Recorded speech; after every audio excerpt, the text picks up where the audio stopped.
Hey, Kevin Chappelle here with Auto Education. Put up a new page the other day called Craigslist Search Tips. It's underneath the car buying section.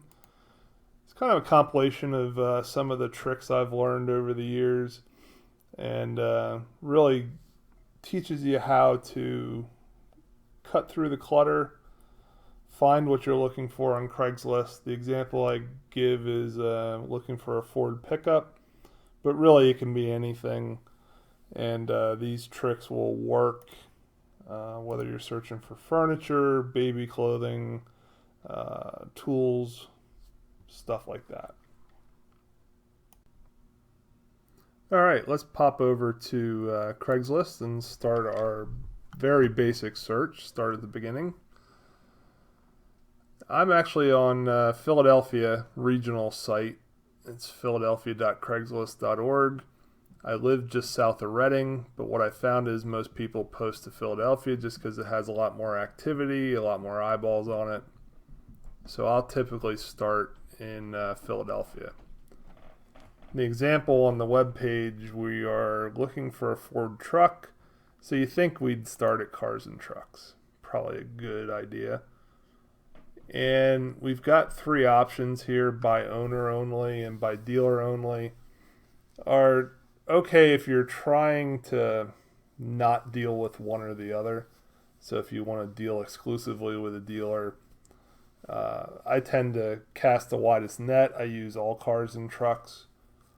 And, what I find is some owners accidentally list as a dealer and vice versa. So it's not very reliable. So I'll just take the default and go all. And we're going to search for Ford truck. We are going to see 414 results.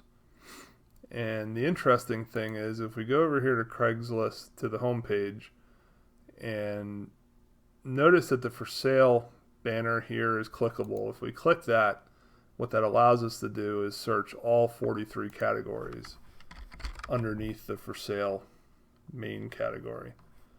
So if we search for Ford truck, we now see 635 listings. And it tells you what categories those are found in.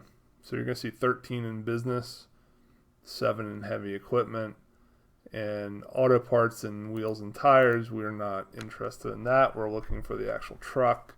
So we can unselect that if we like, update it, and those type of listings will go away. So that really gives us the widest net. Also, you notice there's a drop-down menu here. We started off in Philadelphia. We can narrow into Reading, which is close to where I live. Or we can go up to Allentown, which isn't too far away. If I'm searching for something that's really rare, hard to find, I'm willing to drive. I'll check New Jersey, New York. Just bought a truck in Roanoke, Virginia. So it's handy to be able to kind of flip through. And if you're looking for something very specific, you're not getting a lot of results in your area, you got to kind of go outside your area if you're really serious about finding something. All right, now that we have the basics of searching the different sites and then also looking at different categories, let's talk about the good and bad about Craigslist. The good thing is it's free. The bad thing is it's free.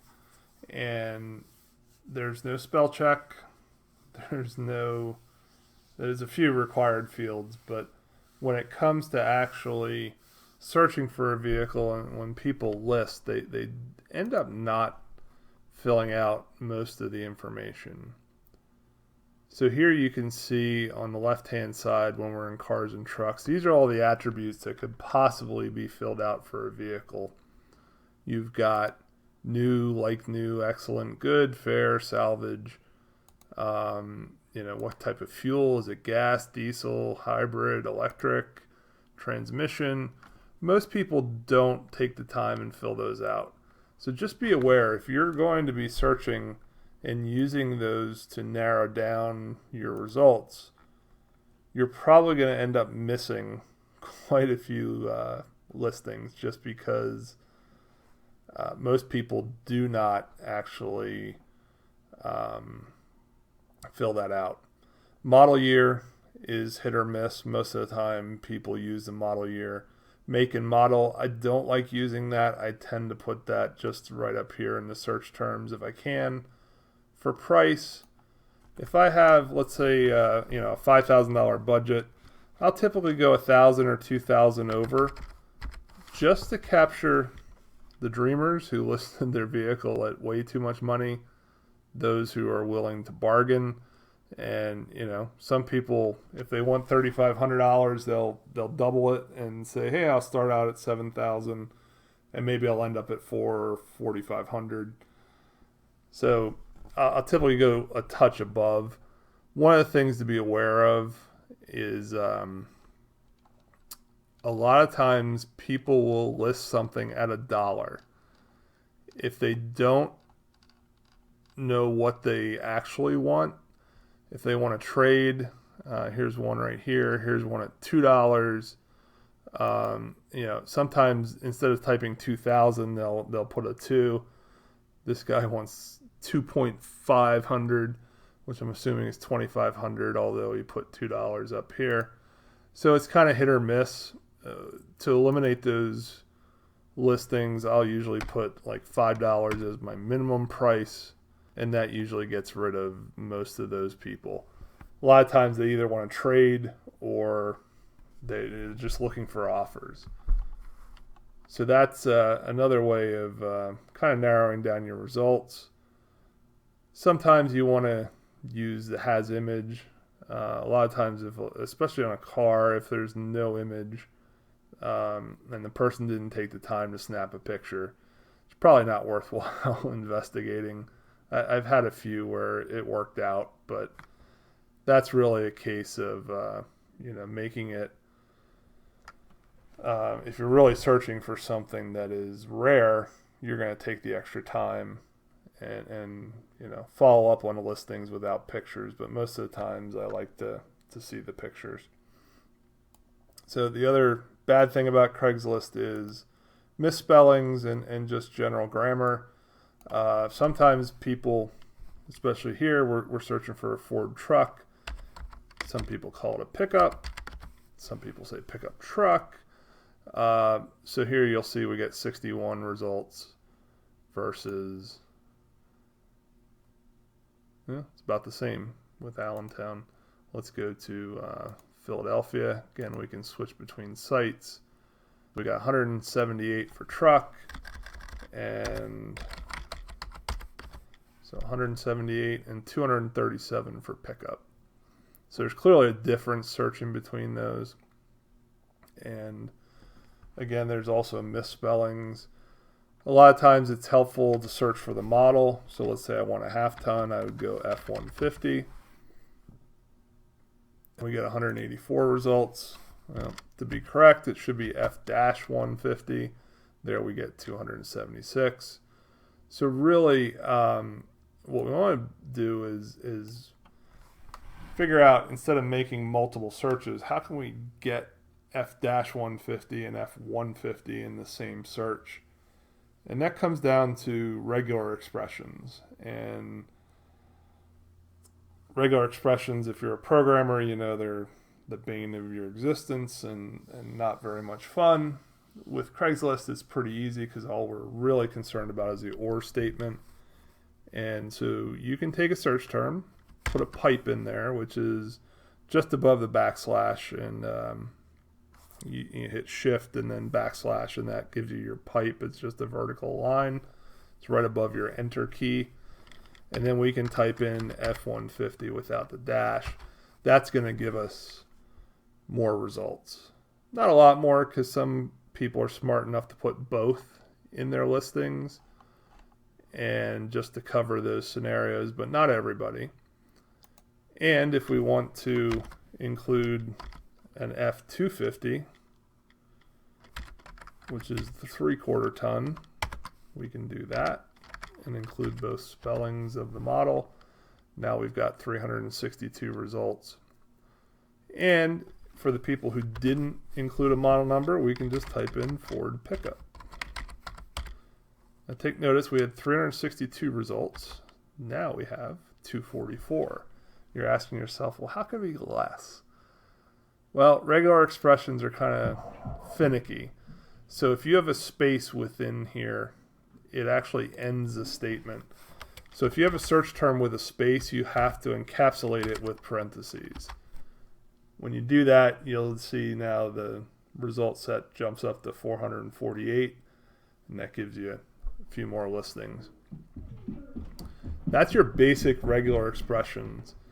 Just remember your pipe is an or statement, and anything with a space you need to encapsulate in parentheses.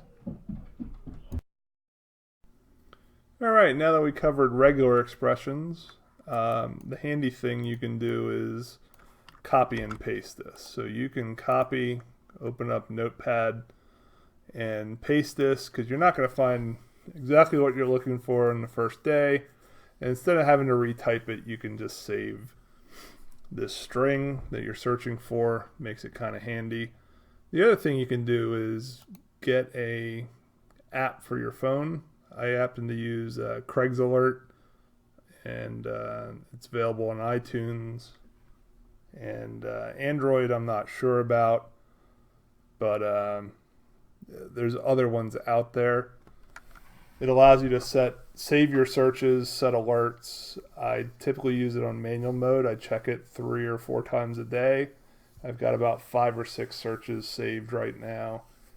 I tend to arbitrage bench vices, so I will typically search. I'll start in Philadelphia, for sale, and then I'll put my vice and then my misspelling, which a lot of people use VICE, and I'll buy heavy antique bench vices typically for 50 cents on the pound, and then sell them for $2 to $4 a pound depending on the brand. Clean them up, takes about an hour, if that. Clean them up, paint them, and do any restoration work on them. But having that regular expression, I'll put that right into my Craigslist app, and I'll check it a couple times a day. A word of warning, this uses the RSS feed that Craigslist publishes.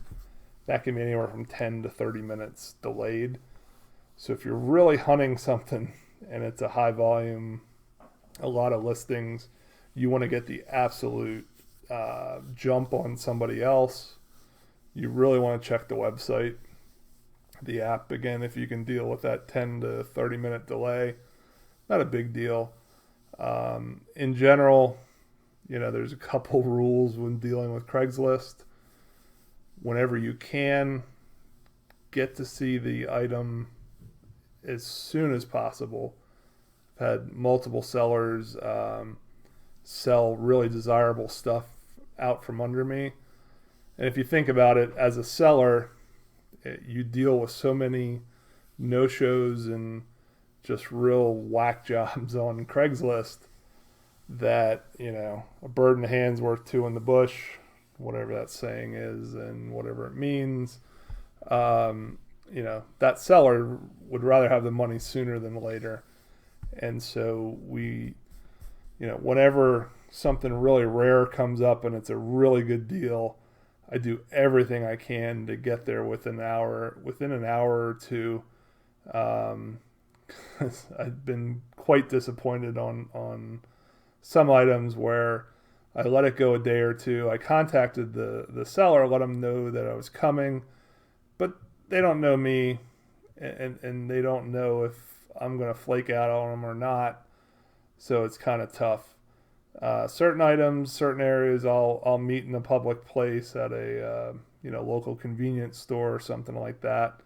Most of the time, people are pretty cool, and I've had people invite me into their house to wash my hands after loading up a bench vise, or you meet some really nice people.